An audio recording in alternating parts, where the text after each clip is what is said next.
No, this is not the G-Unit sneaker. Sorry. Listen, everybody over there at G-Unit, when y'all was out of business. There they go.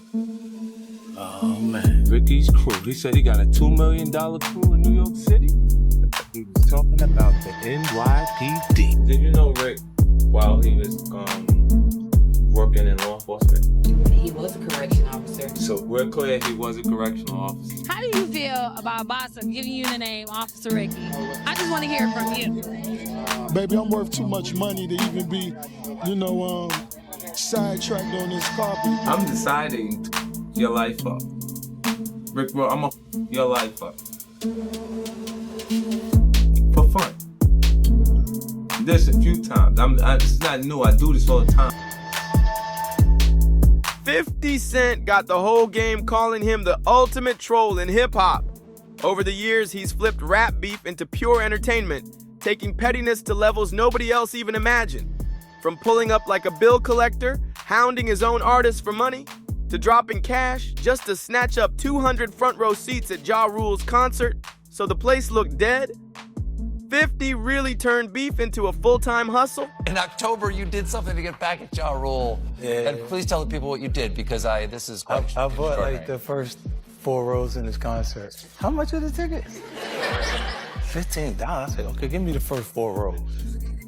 How many seats is that? It's got to be like 200. But if anyone wishes they never went at the G-Unit General, it's definitely Rick Ross. Really embarrassing him, because this guy came out and it was I guess you started something. Yeah. So what you do is you come on and you go, I'm gonna f up your life, and, which is really gotta be unpleasant. Their beef sparked at the 2008 BET Awards after Ross said he didn't like the way 50 looked at him.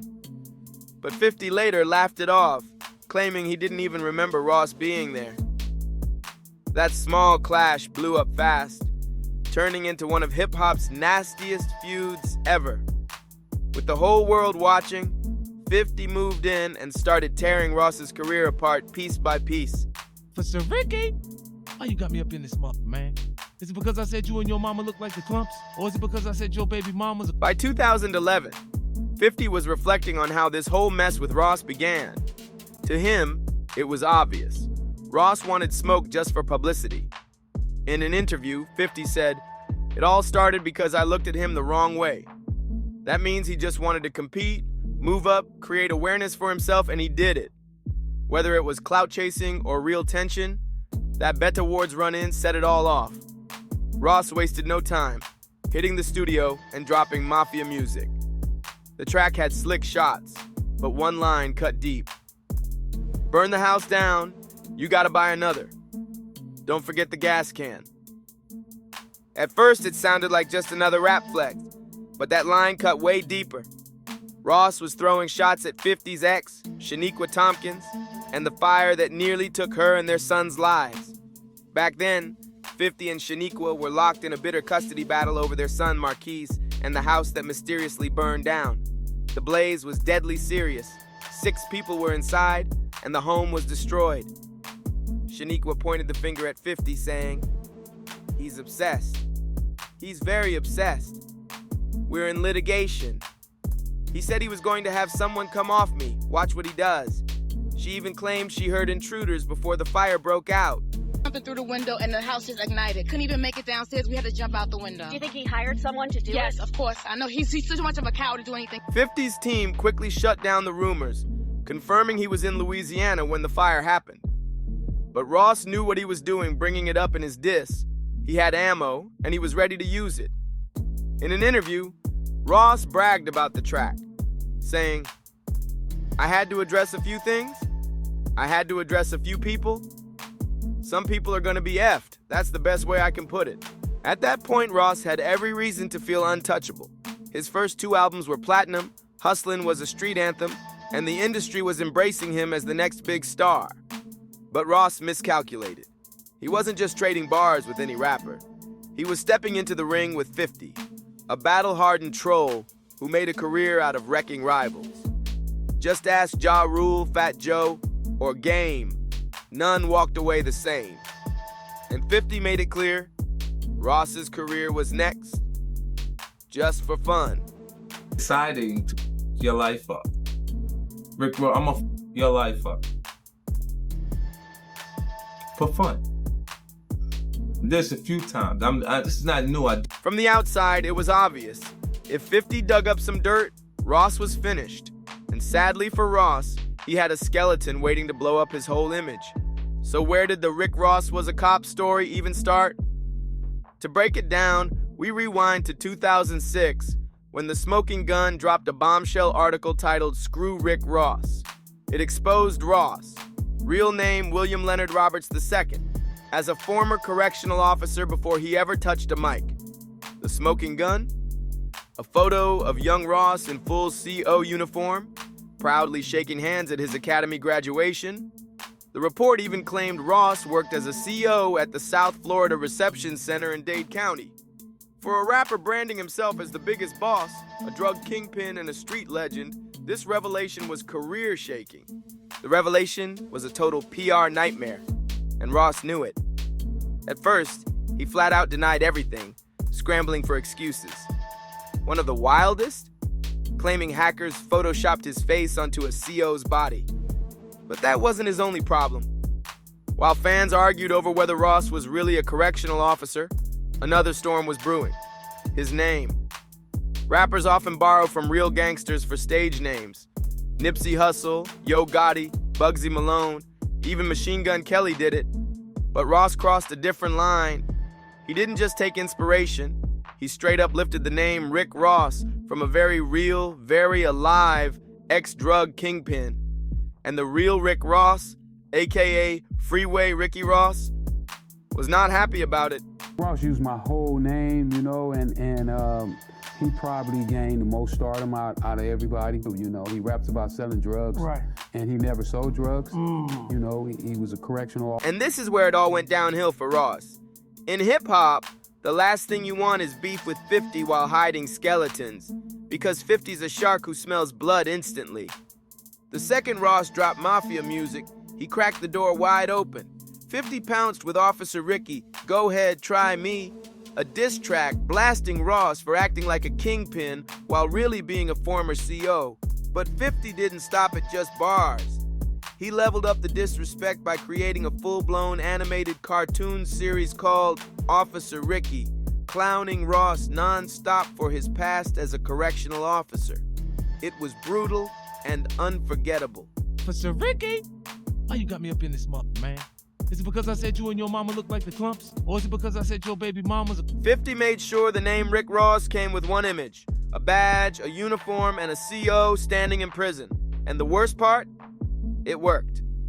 No matter how much Ross tried to laugh it off, Officer Ricky stuck like glue. But with 50, it's never just about the main target.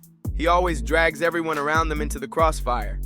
This time, his secret weapon was Tia Kemp, the mother of Ross's firstborn son. 50 linked up with her for a tell-all video, and she went all in, airing out Ross's dirty laundry. On camera, Tia said Ross's whole persona was fake, from the tough guy act to his drug kingpin image. She even dropped messy details about his other baby mamas, adding even more fuel to the chaos. You listen to his raps, you would definitely believe him, but I mean, it was surprising that he would sit there and say he spends $200 a month on food. Jury is rented. Because I go where these other niggas can't go. $2 million worth of jewels on. You know, possibly not real. His cars are Being the master troll he is, 50 saw another opening, announcing he'd publish Tia Kemp's tell-all book about life with Ross. That book never dropped, but the damage was already done. Still, dragging Ross's baby mamas into the beef eventually backfired. While Tia was cool with exposing Ross, another one of his exes, Lastonia Leviston, flipped the script on 50. At the height of their feud, an explicit tape of her leaked online, featuring 50's voice as his Pimpin' Curly character mocking the whole thing.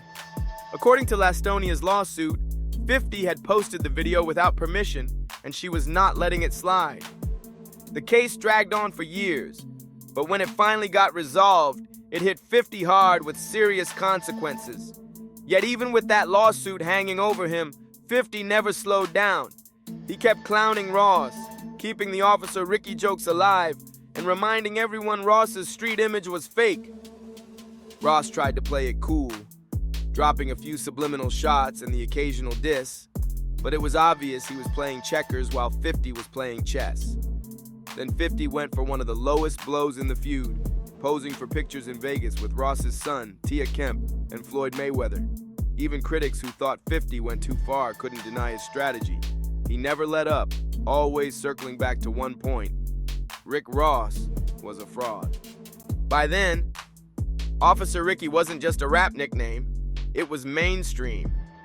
50 wasn't the first to uncover Ross's law enforcement past, but he made sure the world never forgot it. And his biggest win? Forcing Ross to finally admit the truth. Without 50's relentless pressure, Ross probably would have kept dodging forever. For years, Ross ducked every question, denying, spinning stories, or changing the subject, even with proof staring him down. But in 2014, on his mastermind track Rich is Gangsta, Ross finally confessed, "That's why I had to play the part. That wasn't me. It was a job." For the first time ever, Ross admitted what 50 had spent years trying to prove. After that, he went on to address it in interviews, finally owning the truth. In the end, 50 achieved his mission. He forced Ross to confess what the world had long suspected. But here's the real question. Did it actually kill Ross's career the way 50 wanted? In hip-hop, being tied to law enforcement is the ultimate red flag. That's the one thing a rapper can't be if they want respect in the streets. And yet, even after the big reveal, Ross kept his career alive. So did 50 really win? Ross definitely took a hit. His credibility was dented. He became the punchline of endless jokes.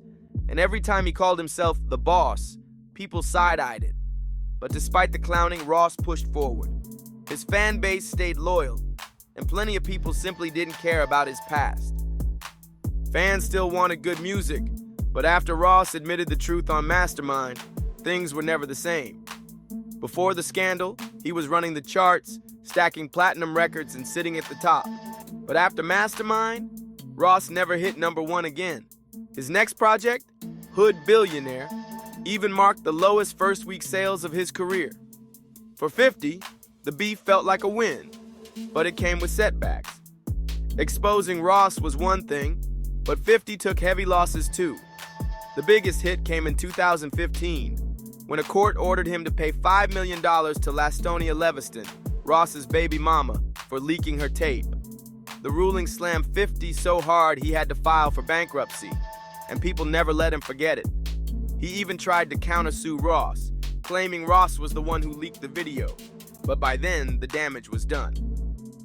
At the end of it all, the lawsuit stood and 50 had to eat that L. And while Ross definitely took damage too, he managed to flip the story a bit.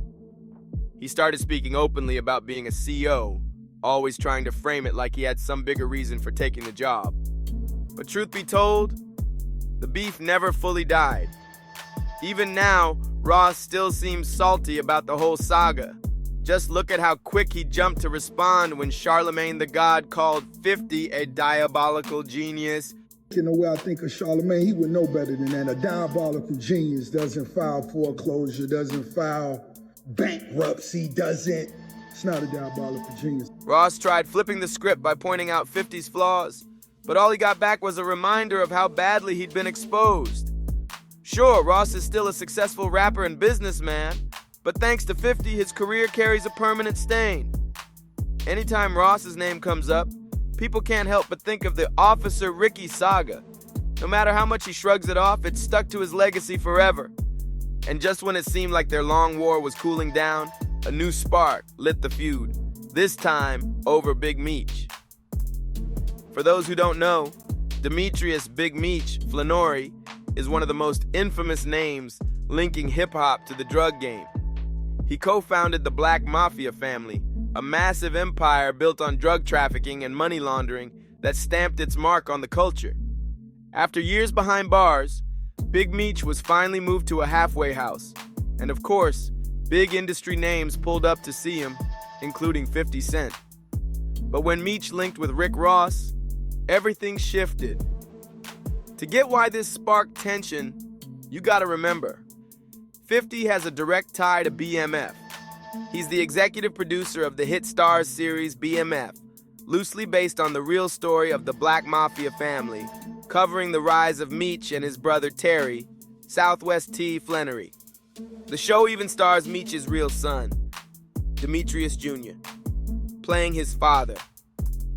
So in 50's eyes, Meech chilling with his biggest rap rival looked like betrayal. And if there's one thing about 50, it's that he never let stuff slide. Soon after, he hit Instagram, posting and deleting a rat image with shady captions aimed at Ross, even tying it to Ross's 2010 anthem BMF, Blowing Money Fast. Ross and Big Meech do an Instagram video together because Big Meech is doing this big concert. And so then 50 gets upset about that. Did 50 post anything, or did he just kind of unfollow Lil Meech? Well, he posted a rap. Instead of letting it slide, Ross clapped back with a video. He mocked 50's BMF series, calling it lackluster and small budget. Then he turned up the heat, boldly claiming he'd make his own BMF movie. I do want to do a BMF film because you've been entertained by a lackluster, small budget series. Now it's time to do a big budget. At this point, it's obvious. 50 Cent and Rick Ross will never see eye to eye. And if rappers learned anything from this feud, it's this. Never step to 50 with secrets in your past, because he'll dig them up and make sure the world never forgets. What do you think? Drop a comment, hit that like, subscribe, and share, and I'll catch you in the next one.